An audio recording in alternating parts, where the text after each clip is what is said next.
How to see repost on TikTok. Hi everyone, welcome back to the channel. In today's video I'll guide you on how you can see repost on TikTok, so make sure to watch the video till the end. If you want to see repost on TikTok, all you have to do is open the TikTok application.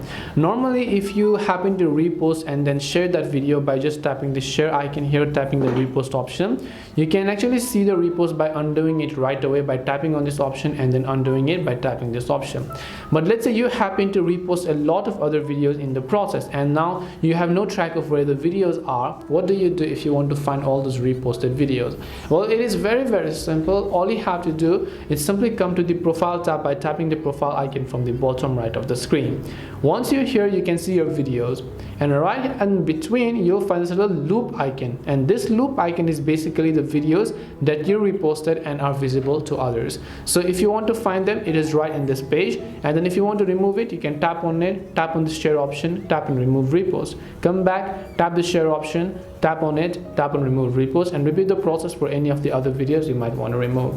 This way you can see the repost on TikTok. Hope this video is very helpful. If you have got any questions, then feel free to leave them down in the comment section. Thank you very much for watching till the end of this tutorial, and see you soon in the next video.